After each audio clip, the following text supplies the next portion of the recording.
శత్రువులు ఎక్కడో ఉండరు, ఇంట్లోనే మన పక్కనే మన చుట్టూ ఉంటారు అంటూ ఓ సినిమాలో రావు రమేష్ ఒక డైలాగ్ చెప్తారు కదా. శత్రువులు ఎక్కడో ఉండర్రా, మారువేషాలు వేసుకుని మన కొంపలోనే తిరుగుతూ ఉంటారు. అది అక్షరాల నిజం. ఆయన చెప్పినట్లు మన ఇంట్లో మనకు తెలియని, మనల్ని చంపాలని చూస్తున్న ప్రమాదకరమైన శత్రువులు ఉన్నారు. అవేంటో కాదు, దోమలు. దోమల అని తేలిగ్గా తీసేయకండి, ఎందుకంటే దోమలు ఈ భూమి మీదనే అత్యంత ప్రమాదకరమైన జీవులుగా గుర్తించబడ్డాయి. దోమల వల్ల ప్రతి సంవత్సరం ప్రపంచవ్యాప్తంగా 7 లక్షల మంది చనిపోతున్నారు.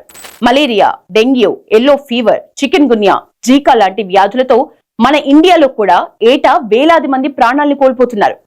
మనకేం డేంజర్ ఉండదులే అని కూల్ అవ్వద్దు.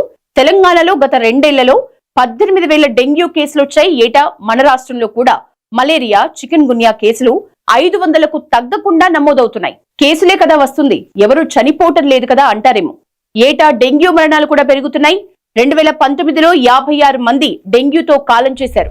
వీరిలో చిన్న పిల్లలు, యువకులు, మహిళలు కూడా ఉండటం దోమలు ఎంత ప్రమాదకరమో మనం అర్థం చేసుకోవచ్చు. ఇక ఒక ఆడదోమ మనిషి లేదా జంతువుల రక్తం తాగి చెరువులు, కుంటలు, మురుగు కుంటలు, నీటి కుండీలు, తడి ఆకులపై ఒకేసారి 300 గుడ్లను పెడుతుందట. ఆ గుడ్లు 2 వారాల్లో లార్వా, ప్యూపా దశను దాటుకుని 300 దోమలుగా మారతాయి. మగదోమలు చెట్ల రసాన్ని పీల్చి బతికితే, ఆడదోమలు స్వల్ప కాలంలోనే వేల సంఖ్యలో గుడ్లు పెట్టి వ్యాధుల వ్యాప్తికి కారణమవుతున్నాయి. దోమ కుట్టడం వల్లే వ్యాధులు ఎలా వస్తాయని మీకు డౌట్ రావచ్చు. ఆడదోమలు గుడ్ల ఉత్పత్తికి అవసరమైన ప్రోటీన్స్ కోసం రక్తాన్ని తాగుతాయి. అవి కుట్టినప్పుడు వాటి లాలాజలం చర్మంలోకి స్రవిస్తుంది.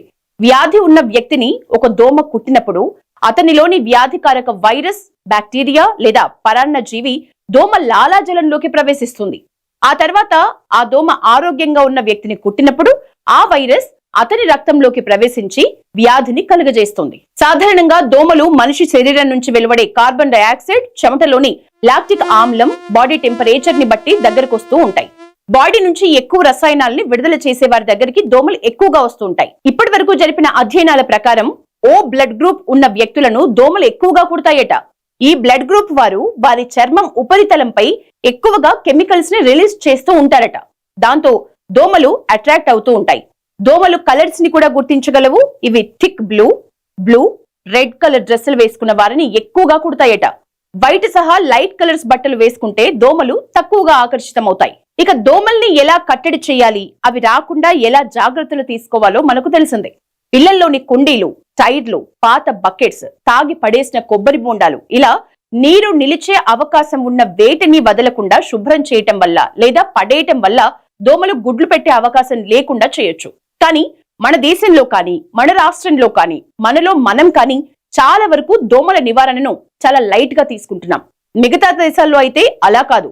దోమల నివారణ కట్టడిలో సింగపూర్ ఆదర్శంగా నిలుస్తుంది. సింగపూర్ లో ఇంట్లో నీటి నిల్వ ప్రాంతాల్ని నేషనల్ ఎన్విరాన్మెంట్ ఏజెన్సీ టీంలు ఎప్పటికప్పుడు తనిఖీ చేస్తూ ఉంటారు.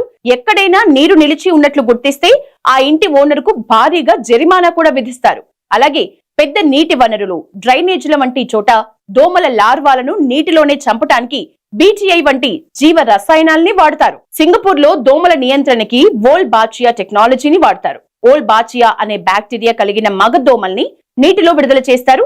అవి ఆడదోమలతో కలిసి గుడ్లు పొదగకుండా చేయటంతో పాటు డెంగ్యూ లాంటి వైరస్ వ్యాప్తి చేసే సామర్థ్యాన్ని తగ్గిస్తాయి. ఈ టెక్నాలజీ ఏడిస్ దోమల్ని నివారించడంలో 90% సక్సెస్ అయింది. అలాగే దోమల సంఖ్యను ట్రాక్ చేయడానికి అధునాతన సర్వేలెన్స్ వ్యవస్థలని సింగపూర్ లో ఉపయోగిస్తున్నారు. ఆర్టిఫిషియల్ ఇంటెలిజెన్స్ ఆధారిత పరికరాల్ని వాడుతూ దోమల బ్రీడింగ్ సైట్లని గుర్తించి నాశనం చేస్తున్నారు. దోమల్ని తేలిగ్గా తీసుకుంటే మరణాలు తప్పవు. ఆఫ్రికా దేశాల్లో దోమల వల్ల ఎక్కువ మరణాలు సంభవిస్తున్నాయి. ముఖ్యంగా నైజీరియాలో మలేరియా కారణంగా ఏటా వేలాది మంది చనిపోతున్నారు. నైజీరియా తర్వాత కాంగో, మొజాంబిక్, ఉగాండా, ఇథియోపియా దేశాల్లో ఎక్కువ ప్రభావితమవుతున్నాయి. ఇక ఆసియా దేశాల్లో చూస్తే దోమల కారణంగా డెంగ్యూ ఎక్కువగా మరణాలకు కారణమవుతుంది. డెంగ్యూ మరణాల్లో ఇండియా, ఇండోనేషియా, ఫిలిప్పీన్స్ లాంటి దేశాలు ముందు వరుసలో ఉన్నాయి. దోమలతో పొంచి ఉన్న ప్రమాదం, వాటి నివారణ మార్గాల్ని చూసాం కదా. ఇంకే ఉంది, కంటికి కనిపించని శత్రువుతో బయటకు కనిపించని యుద్ధం మీ ఇంట్లో మొదలు పెట్టాలి. ఈ వీడియో మీకు నచ్చితే లైక్ చేయండి, షేర్ చేయండి.